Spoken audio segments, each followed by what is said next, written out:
Hello students, let us start the ITC class. We had seen the theorem of total probability and the theorem of Bayes in the previous class, and I have been discussing about how these two theorems can be utilized in the context of information theory, and we had solved an exercise about how to compute the missing probabilities that have been given in that particular exercise.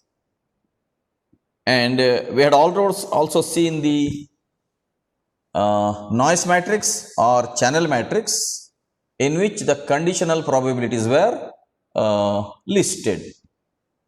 And we had seen the general property of the channel matrix, also called as noise matrix, is that the sum of all the rows in the noise matrix is equivalent to unity. So we had seen that in the previous class. Now just to revise, the probability of error for Emery channels can be written as P equals summation of I equals 1 to m of Pi of t. That means from the source, the symbol being transmitted into the summation of j equals 1 to m of Pij. This is the conditional probability where j is not equal to I. Why j is not equal to I? When j is equal to I, there will be no error as such. If x1 is transmitted and y1 is received, that is what is expected from the system. So then there is no error as such. That is why you can see this is the conditional probability multiplied with the probability of that particular symbol being transmitted. Okay. This is based on the theorem of total probability. So now we can mathematically express the probability of error. Please understand this. You need not remember this expression, but you will have to understand this, because based on this only we are going to solve the exercises in future. So the summation of I equals 1 to m of Pi of t, that means that is transmitted, into the summation of j equals 1 to m of Pi into j, where j is not equal to I, which means if x1 is transmitted, then if y2 is received, then that is an error. Similarly, if x1 is transmitted, if y3 is received, that is an error. That has to be computed now. Or we can write this expression as P equals summation of I equals 1 to m into summation of j equals 1 to m, j not equal to I of P of yj in condition with the xi into P of xi. That is nothing but the same here, right? The same type expressed in a different way, where this yj slash xi is the conditional probability, and that is multiplied by the probability of the particular symbol being emitted. Now the summation of all of them without considering j equals I. In this way, the probability of error can be computed. 1 minus Pe is going to be the probability of successful transmission, isn't it? Or successful reception, so to say. Or we can say 1 minus Pe is the probability of successful communication. Okay. Now based on whatever we had discussed till now, let us have a few definitions now. A deterministic channel contains only one non-zero element in each row of the channel matrix. We had already seen the channel matrix where all the conditional probabilities were listed. Okay. Now, if there is only one non-zero element in each row of the channel matrix, which means for a given transmission, only one symbol is received and there is no probability of other symbols being received, then that is called as a deterministic channel. Later on in the examples, I am going to show you how a channel can be called as deterministic and how a channel can be called as noiseless. Now let me see what is a noiseless channel. A noiseless channel contains only one non-zero element in each column of the channel matrix. You can remember that the column corresponds to the output symbols and row corresponds to the input symbols. Okay, that way if there is a non-zero element in the channel matrix, only one non-zero element and other elements are zero, which means that at the output a distinct symbol is being received. Now an IDN channel is what? An IDN channel is the one which is lossless as well as noiseless. Means it is deterministic as well as noiseless. Which means for an ideal channel, the channel matrix must be an identity matrix. I had discussed this earlier in the previous class. If we get left to right, if we get a diagonal 1, 1, 1 with all the other elements in the channel matrix 0, then it means that when x1 is transmitted, y1 is received. When x2 is transmitted, y2 is received. And when x3 is transmitted, y3 is received. In that case, it is both deterministic and it is both noiseless. Or we can say it is both lossless and noiseless. Now we can understand these terminologies. Lossless means there is no loss of symbols in the channel. Noiseless means the channel is not going to introduce noise. Now loss occurs due to attenuation, fading, interference and so on. Noise occurs due to the channel's inherent non-ideal characteristics.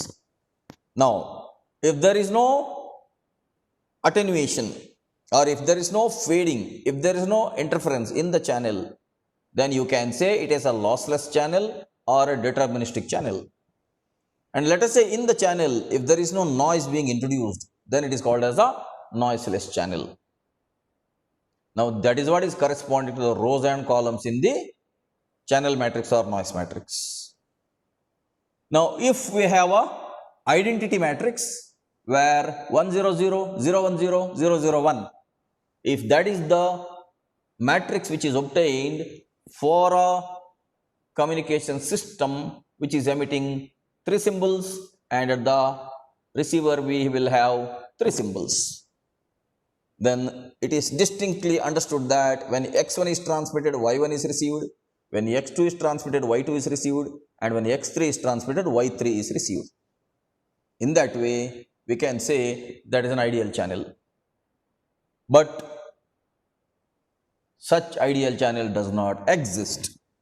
Means a lossless channel does not exist, a noiseless channel does not exist. That is when we need the outcomes of the information theory. Fine. With these definitions, let me proceed further to discuss about one more beautiful matrix called joint probability matrix. That is going to be useful to us heavily now.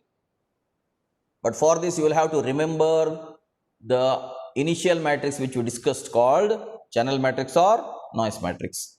Now using the channel matrix or noise matrix, we are going to have one more matrix now, that is called joint probability matrix. So let us see that now. We are going to discuss a new matrix called joint probability matrix, which is also called as JPM in our terminology. Now, I have been telling in all my previous classes about 2 remarkable inventions. One is in the electronics domain and one is in the mathematical domain. And I used to find that these 2 are remarkable milestones. But we don't know who did this. Okay. One thing is the invention of the op-amp. That was very much remarkable in the field of electronics. Before that, nobody thought that op-amp can be used as a mathematical circuit in our electronics designs. But now we know that operational amplifier can be used as a mathematical circuit. It can be used as a summer, subtractor, integrator, differentiator. It can all be used as a precision regulator, precision amplifier, logarithmic amplifier, anti-logarithmic amplifier. In so many ways, it can be used in active filters. Now, this operational amplifier is one of the remarkable inventions, but it is not by a single person, it is by a group of scientists. Gradually, it was evolved from the regular amplifiers. So, the invention of op-amp is one of the greatest milestones in the field of electronic designs. Similarly, the invention of matrix is one of the greatest milestones in the field of mathematical domain. Otherwise, initially they were all struggling hard to solve the differential equations or a set of three equations where there will be three inputs and three outputs, and they used to do a lot of work there. Now, someone thought about recording these coefficients of these equations in the form of rows and columns. That is what is matrix. Later on, they developed matrix algebra, and gradually they developed further linear algebra, which is an application of matrix algebra itself. Today, linear algebra is one of the highly researched topics in the field of mathematics. Why am I telling these things? Because this matrix is a very beautiful mathematical element which we are going to use extensively in our course. Through matrix only, a beautiful software called MATLAB was developed, and now we cannot think of any engineering designs without MATLAB. Be it any branch of engineering, MATLAB is useful there. For electronics, for computer science, for mechanical engineering, for civil engineering, for automobile engineering, for any branch of engineering as such, they can use MATLAB, matrix laboratory, where everything is stored there in the form of matrix, and matrix itself is solved for obtaining the solutions. For that matter, we have software such as Cadence and Synopsys and Mentor Graphics. They are all EDA tools, electronic design automation tools. Even in those tools, whenever you plot a curve of maybe DC analysis or AC analysis or transient analysis, basically what the system is doing is, the system is basically solving matrix equations only there at the background, but you may not be knowing that. You will simply click on a particular analysis and you will simply run the simulation and you will obtain a beautiful curve on your screen.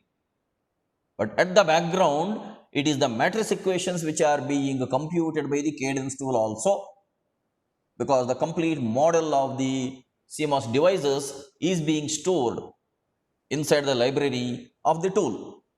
That is a mathematical model itself. That mathematical model is going to be computed using again matrices, and finally the obtained results are plotted with the x-axis and y-axis. Okay. Now I come back. Whoever invented matrix was a genius.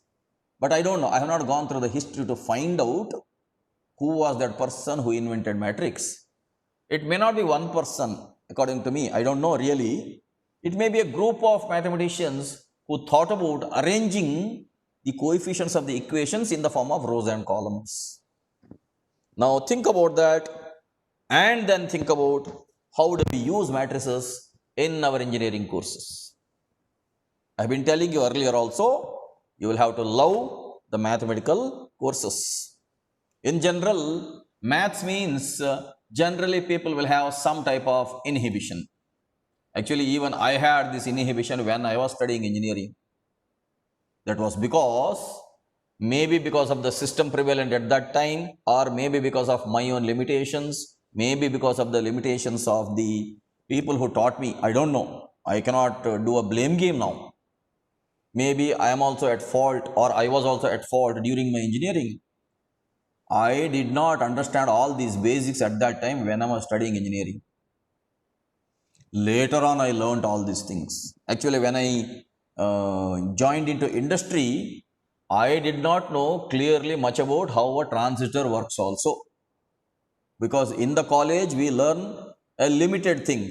In the lab, some circuit is given, and for that we rig up and finally when the output is coming, what is that output also will not be known to us properly. And during my engineering days, in fact, we did not get a proper guidance in the labs also about how a circuit is functioning. And even in the theory courses also, there was not much of a deeper discussion. Again, I cannot find faults now. Even though I studied my engineering in a very reputed engineering college, till final year, we were simply memorizing things and we were simply writing the exam. Many times I used to buy other textbooks and I used to understand the courses in my own way. And that is how somehow I developed some amount of engineering knowledge in the field of electronics and communications.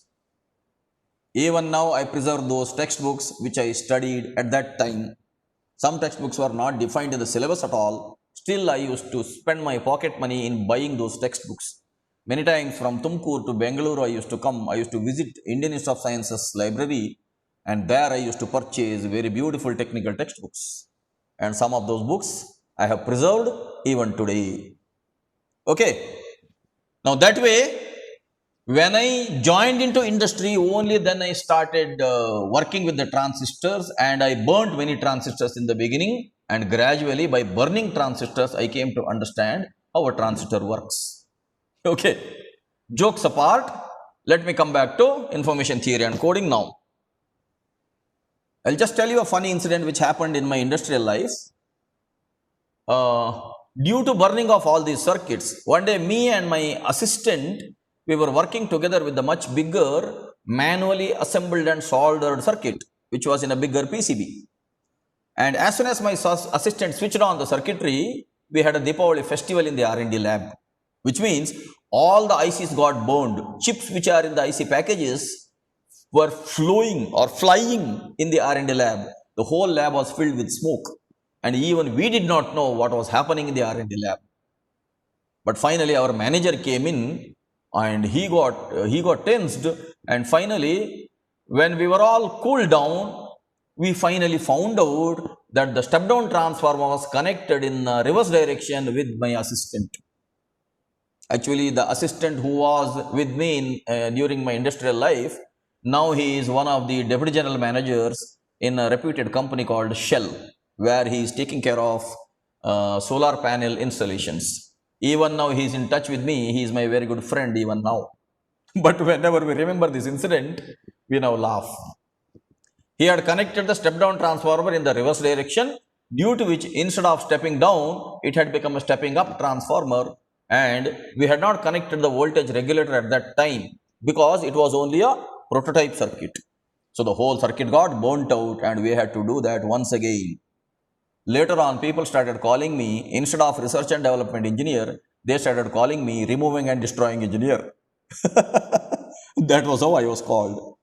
But I learned all these things when I practically went into the industrial designs.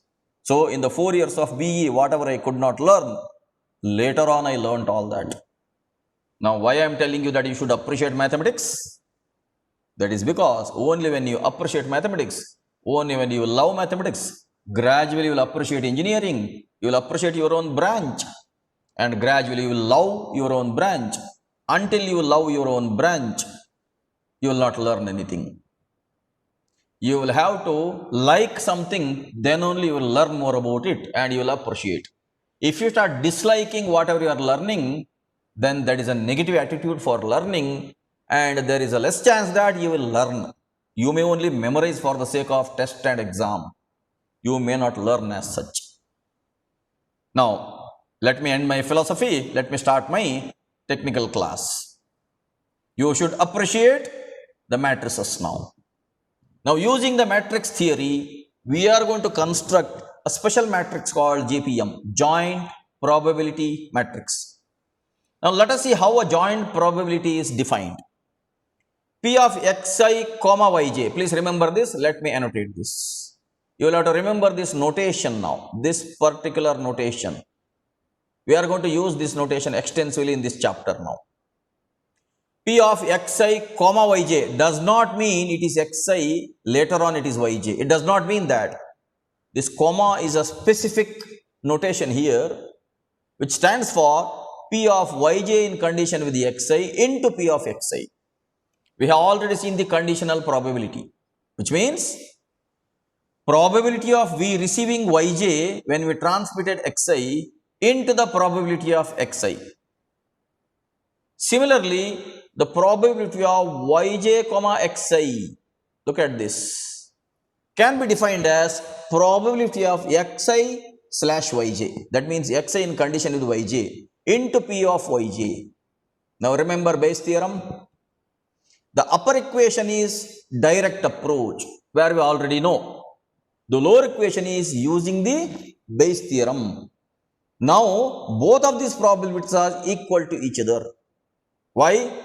Probability of V receiving Yj when we transmit Xi into the probability of Xi is equivalent to the other side.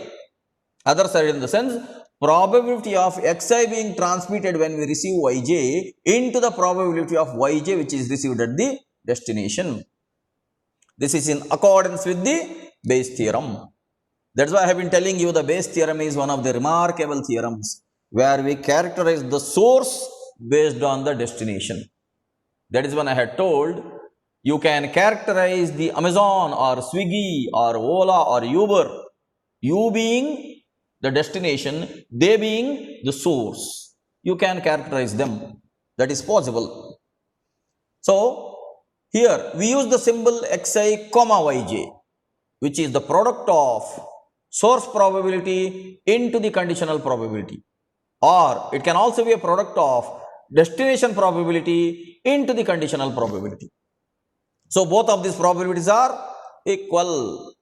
Both of these probabilities are equal to each other. That is P of Xi comma Yj equals P of Yj comma Xi in accordance with the Bayes theorem. Okay.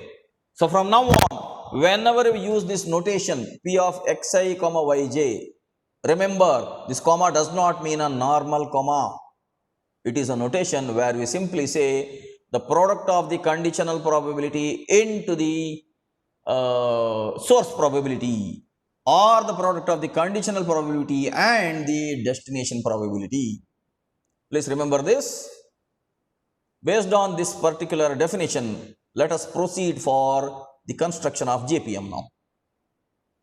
The joint probability matrix JPM for the previous example now is written as follows. You can see this. We had an example of x1, x2, x3, x4 being transmitted and y1, y2, y3, y4 being received.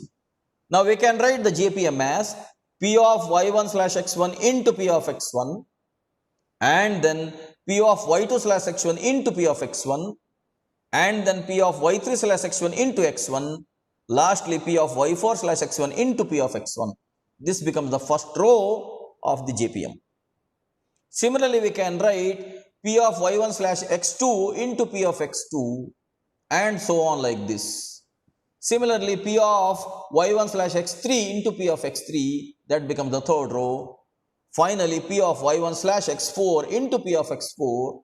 The next element is P of y2 slash x4 into P of x4. The third element is P of y3 slash x4 into P of x4. The last element is P of y4 slash x4 into P of x4. Now, when we fill all those 16 elements for the 4 cross 4 transmission, we get the joint probability matrix. We can use this symbol now, capital P into capital X comma capital Y. Now remember, when we put this comma, it does not mean the normal comma or the ordinary comma. And when we put all these commas here also, it does not mean the normal comma. So we can write the upper matrix in the lower simpler fashion, that P of x1 comma y1. Remember, when we write P of x1 comma y1, which means P of y1 slash x1 into P of x1. Similarly, when we write P of x4 comma y1, remember that it is P of y1 slash x4 into P of x4.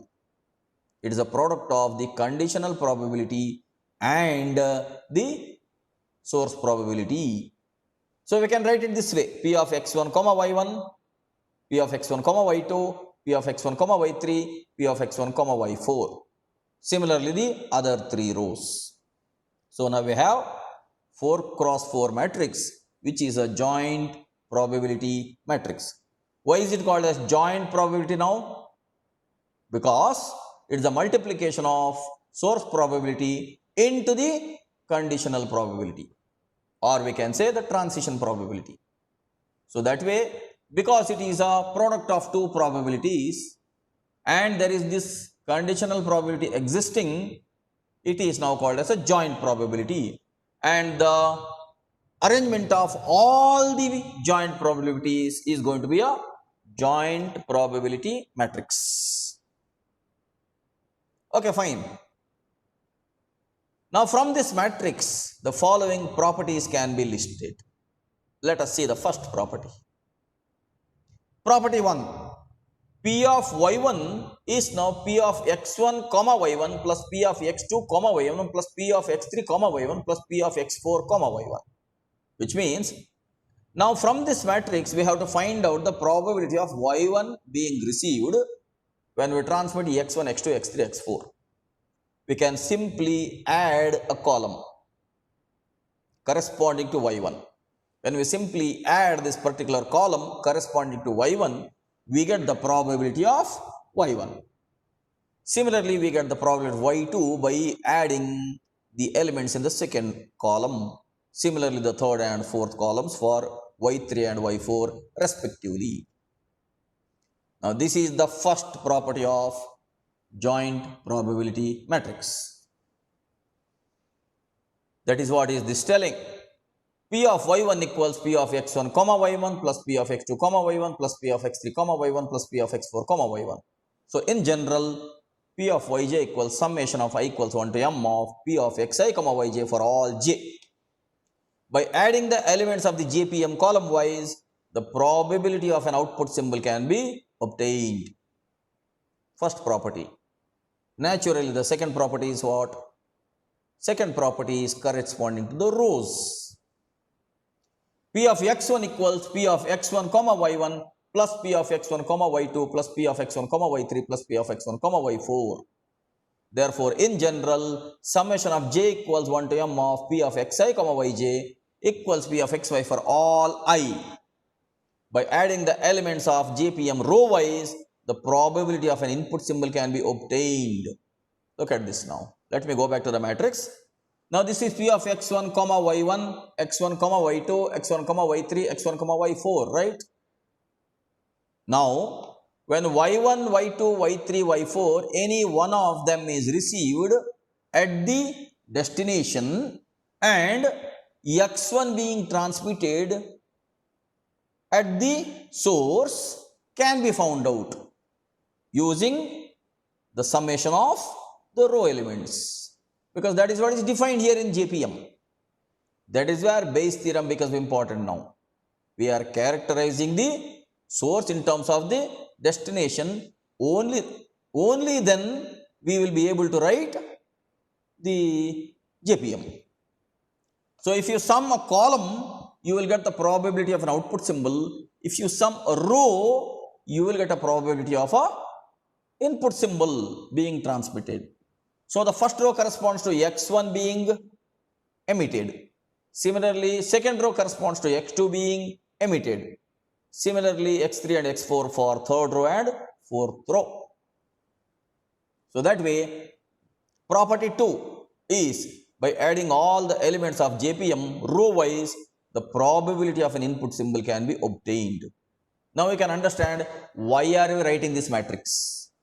We are writing this matrix purposefully so that we can easily obtain any input symbol's probability, any output symbol's probability by using this matrix. That way, matrix is a very beautiful mathematical structure and we are going to use it effectively now. Let me come to the last property, property 3. That is a very simple property now. Property 3 is, we know that P of x1 plus P of x2 plus P of x3 plus P of x4 equals 1. That means from the source, out of the four symbols, any one particular symbol is being transmitted and all the four symbols probabilities are equivalent to unity. Similarly, at the output also we know that the probability of y1 plus y2 plus y3 plus y4 equals 1. Now what does it mean? The rows corresponds to the source symbols. The columns correspond to the destination symbols. Which means what? Which means this corresponds to the sum of all the elements of JPM now. Okay, I hope you got it. Now the P of y1, let me come back. P of y1 is this, P of y2 is this, P of y3 is this, P of y4 is this. P of y1 plus y2 plus y3 plus y4 equivalent to unity, right? That means we are summing all the 16 elements. Similarly, P of x1 is first row, x2 is second row, x3 is fourth row, third row, x4 is fourth row. When we sum P of x1 plus x2 plus x3 for x4, that is corresponding to unity. That means we are summing all the 16 elements as such.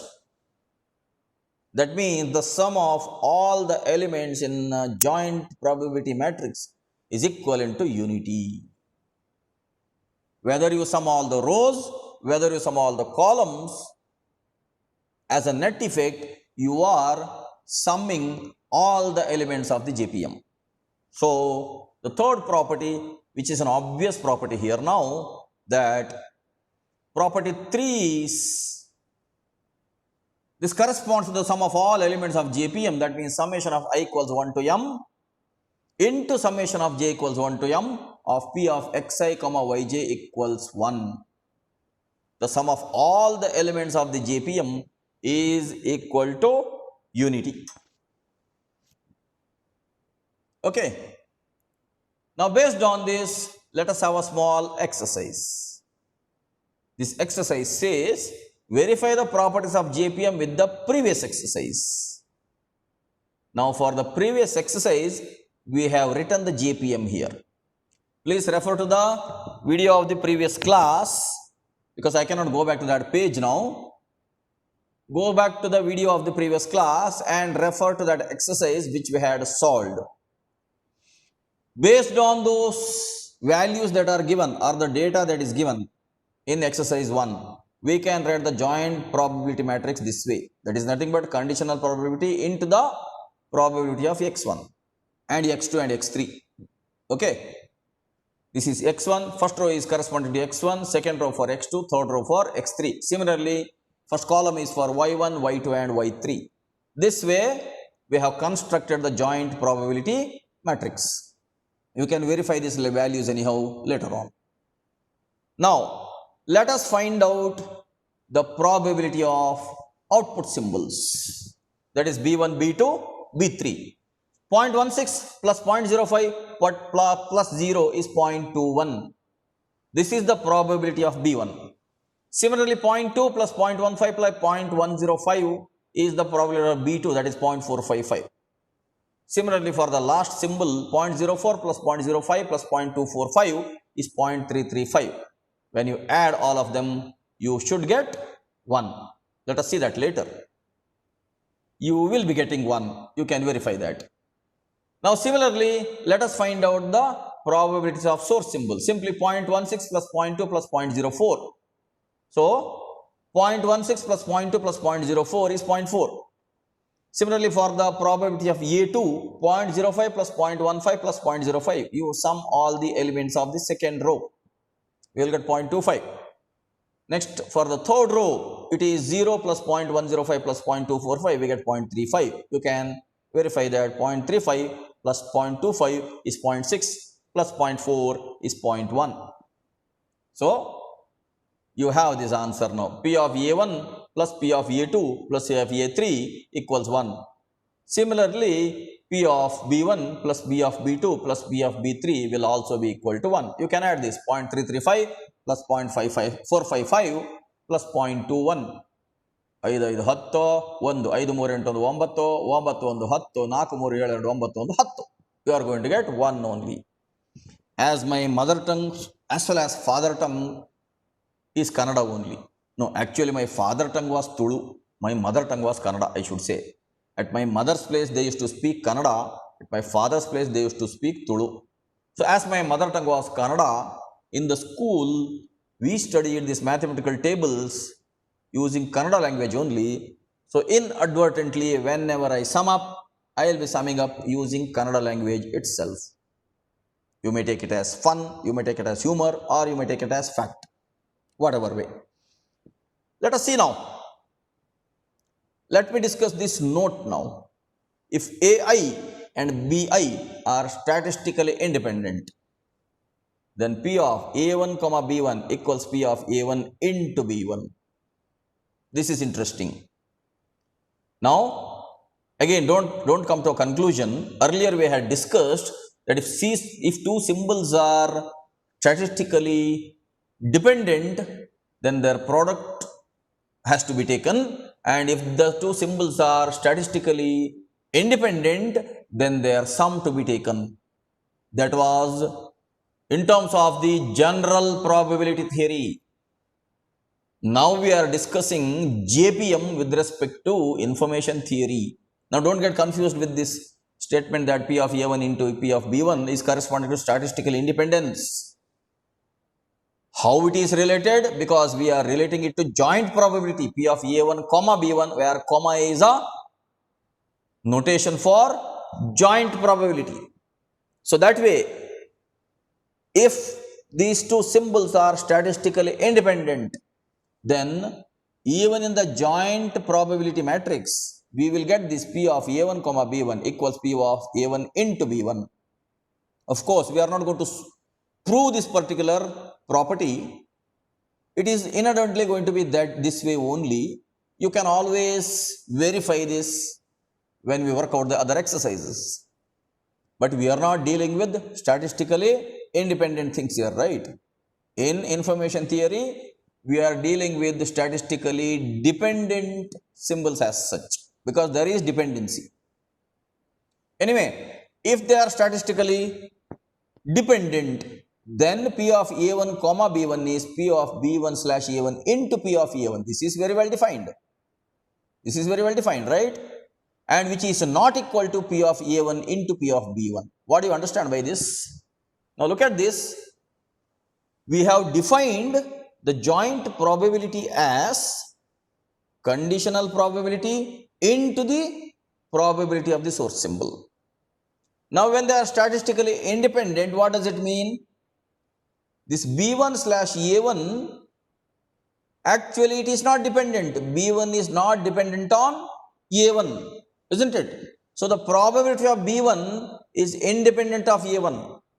Naturally, this term P of B1 slash A1 is going to become P of B1 itself, right? Let me annotate this. See, whatever is mentioned here, P of B1 slash A1 is nothing but P of B1, because B1 is not dependent on A1. So in that case, P of B1 into P of A1 is this. That is what is P of A1 comma B1 if they are statistically independent. But they are dependent, then this P of B1 slash A1 is not equivalent to P of B1. See, let me put a cross here, which means if they are statistically dependent, then P of A1 comma B1 is not equal to, P of A1 comma B1 is equivalent to P of B1 slash A1 into P of A1, but it is not equivalent to P of B1. Now, the same P of A1 comma B1 can be defined as P of A1 slash B1 into P of B1 as well. Please remember that. This can also be defined that P of A1 comma B1 is, we can write it in terms again. Let me write it here just for the sake of clarity. Let me write it. If they are statistically dependent, then P of A1 comma B1 equals P of A1 slash B1 into P of B1. Again, look at this. This P of A1 slash B1 into P of B1, this P of B1 is here. But P of A1 slash B1 is not equal to P of A1. It is not equal to P of A1 because they have dependency. If there is no dependency, then this is already there. P of A1 itself is there. Now you understand this whole thing is nothing but Bayes' theorem, right? So, if they are statistically dependent, then P of A1 comma B1 equals P of B1 slash A1 into P of A1. It is also equal to P of A1 slash B1 into P of B1. That is how the joint probability is playing a major role, and anyhow we are going to discuss only the statistical dependency, because always there is a dependency in a word when you use the alphabets. Whenever you use, let us say this independent word, let me take this as independent word. Now we cannot say that I is independent of N is independent of D is independent of E. I cannot say that way. I should say that all these alphabets that are used in this particular word, they are statistically dependent, because then only a meaning of the word independent is going to be conveyed only when they are statistically dependent. Otherwise, how a sentence in an English is formed? Combination of alphabets is going to be a word, and combination of words is going to be a sentence, right? Combination of sentences is going to be a paragraph. Combination of paragraphs is going to be a page. Combination of pages is going to be a book, right? Combination of books is going to be a library, right? Yes, right. That way, how can we say that each of them are statistically independent? Now, library is dependent on books. Book is dependent on pages. Pages are dependent on paragraphs. Paragraphs are dependent on sentences. Sentences are dependent on words. Words are dependent on alphabets. Now, how do we define a meaning for a given word? How do we obtain the meaning for a sentence? And how do we conceptualize a paragraph? Or how do we divide into a chapter? And how do we have a book for a given course? All of them are statistically dependent. Now, how there can be a statistical independence? The statistical independence can be told when you have a Kannada book separate, when you have an English book separate. There we can say the Kannada book and English book are statistically independent. But when the both books are there in the library, we should say that library is dependent on both the books there. That way we cannot say absolutely that anything is not dependent on anything else. We cannot absolutely say that everything is statistically independent. We are going to deal with statistical dependency only. Now with this last message, let me stop today's class.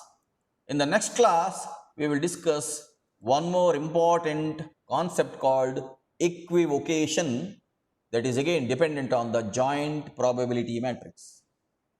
Again, my suggestion to the students who have not been regularly present in the classes is that you will have to go through all the videos which are posted in my YouTube channel for this particular chapter from the beginning. Otherwise, later on, whatever we are going to discuss, you may not make any sense out of it unless you understand these concepts clearly. Okay. See you in the next class.